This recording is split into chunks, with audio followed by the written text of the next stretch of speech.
خالق کائنات جل وعلا اب آگے ایمان والوں کی صفتیں بیان فرماتا ہے۔ عزیز دوستو، ہم نے صرف اپنے آپ کو ایمان والا نہیں رکھنا، یعنی کہ صرف اس نہیں رکھنا کہ ہم صاحب یقین ہیں، صاحب ایمان ہیں، اب آگے زندگی کی دور جیسے چاہے ہوتی رہے یا جس طرح چاہے اپنا وقت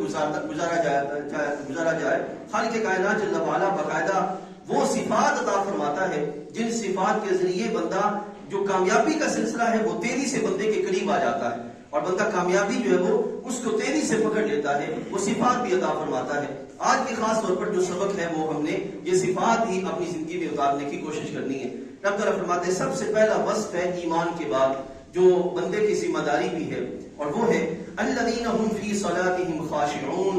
کہ جو اپنی نمازوں میں خشوع و خضوع کرتے ہیں، نماز پڑھتے ہیں اور نماز میں خشوع و خضوع کرتے ہیں۔ اب دو چیزیں بیک وقت اللہ تعالیٰ نے بیان فرمائی۔ اب نماز کے لحاظ سے انشاءاللہ تفصیل سے میں پھر انشاءاللہ عرض کروں گا، لیکن عزیز دوستو یاد رکھیے گا، اگر کوئی بندہ یہ چاہتا ہے کہ میرے ایمان میں بہار رہے تو اس کو چاہیے کہ وہ نماز کو قائم کرنے کا اہتمام کرے،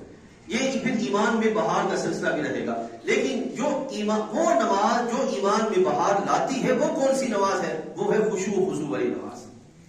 وہ خشوع و خضوع والی نماز ہے۔ ٹھیک ہے، اب خشوع و خضوع سے مراد کیا ہے؟ ایک بندہ نماز پڑھتا ہے، نماز پڑھتے ہوئے ایسے اس نے سر جھکایا ہوا ہے، یعنی کہ اپنے آپ کو اللہ کی بارگاہ میں بہت زیادہ عاجز بندہ بنا کے پیش کر رہا ہے، اور دوسری طرف ایک بندہ نماز پڑھ رہا ہے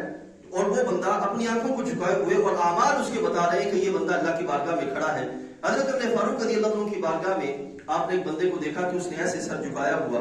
تو جب نماز پڑھنے کے بعد آپ نے اس سے پوچھا بتاؤ ذرا تم یہ کیا کر رہے تھے؟ کہنے لگا رب تعالیٰ کا حکم ہے کہ نماز میں خشوع و خضوع کیا جائے، تو میں خشوع و خضوع کر رہا تھا، یعنی کہ اپنے آپ کو جھکا رہا تھا۔ حضرت ابن فاروق فرماتے ہیں رضی اللہ عنہ کہ خشوع و خضوع سے مراد یہ نہیں ہے کہ بندہ سر کو تو جھکائے ہوئے ہو اور خیالات اس کے کہیں اور بھٹک رہے ہوں، بلکہ خشوع و خضوع کا مطلب یہ ہے کہ توجہات ساری کی ساری رب تعالیٰ کی بارگاہ کی طرف